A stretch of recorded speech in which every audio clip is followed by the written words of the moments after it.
squabbles in coalition governments in Gauteng continue unabated, while a motion of no confidence is on the cards for Joburg Mayor Mpho Phalatse. In Ekurhuleni, residents have been demonstrating today over service delivery. In Tshwane, we've also seen infighting in recent weeks, but where's service delivery in all of this?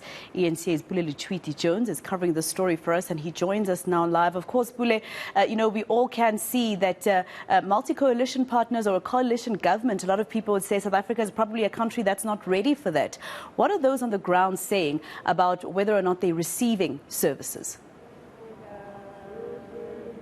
Yeah, definitely, Masego. In fact, this also comes in the wake of what we saw yesterday with the new speaker now emerging, rather ascending into power, there being Colleen Makubele. There's been a lot of political squabbling happening in the city of Johannesburg. But I mean, today, the focus should be about residents. What now for residents? I mean, in my years of covering demonstrations and protests, residents always bear the brunt of the political infighting in some of these key metros here in Gauteng. And I'm going to be speaking to a political party who actually is complaining. Their members and residents are complaining that they voted for a councillor, and this councillor isn't delivering services in their respective area. Then we're also going to be speaking to a resident regarding how they feel the city as well and the coalition government isn't delivering services where they come from. Let's just perhaps start with Mr. here. Thank you very much for joining us. Now, I'm here today to listen to some of your grievances. You voted for a councillor. He's supposed to represent you in council, but nothing is happening. Take us through that. Okay, we have a councillor, the name is Joe. He's not doing a service delivery to the people that voted for him. People that we campaign to say Joe must be ethical. That was our mandate, ethical leaders, service delivery. He's not doing that, and he's not accountability. So how do you now feel that you've actually put this guy in this position as independent citizens, but nothing is happening? I mean, there's no service delivery. How do you guys feel? How are the residents back? They're angry. That's why they're calling him to. He must step down. He must go, vacate the seat, and put someone else who will be accountable for them, who's going to put their service delivery in front. Do you feel as though you were used to gun votes for this councillor, and now that has happened, you've been ignored? Yeah, we've been ignored. He's not sitting with us, giving us feedback.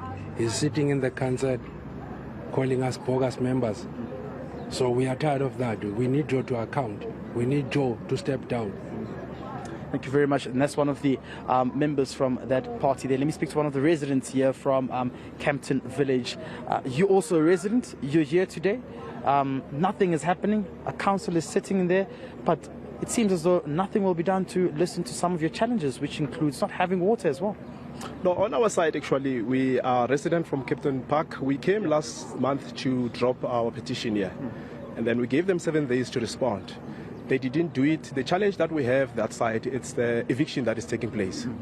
The building belongs to Ekurhuleni and Joburg. There's a people that are claiming that they are owning that building. The honest truth, they are not. There's a lot of things that is not well. And even Ekurhuleni, they can't respond to us. So we're here today to demand those answers. Yes. And one of your members here told me about not having that access to water as well. Just take us through that. Yeah, one of the guys, some of us, we don't have electricity also and the water. Those people are telling us that they will come and evict us next week. So definitely we're here today to say to Ekurhuleni they must stop those things.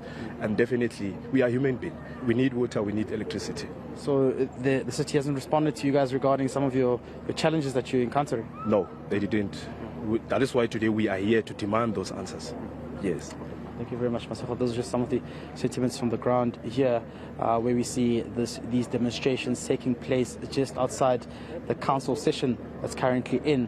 Of course, where we know that the members of the ANC, EFF, we're getting word on the ground that there might also be a motion tabled again against the speaker here at the Ekurhuleni City Council. It's currently taking place, but you can see for yourself here on the ground, it's just a litany of issues, some crying about unlawful evictions, not having electricity and water, others also complaining about not having fair treatment after having voted for their preferred councillors that are not, representing them in this council. So those are some of the issues on the ground when we speak about, residents bearing, the brunt of all these challenges happening in some of the metros. All right, Pule Letshwiti-Jones live for us in the city of Ekurhuleni. Let's leave it there for now.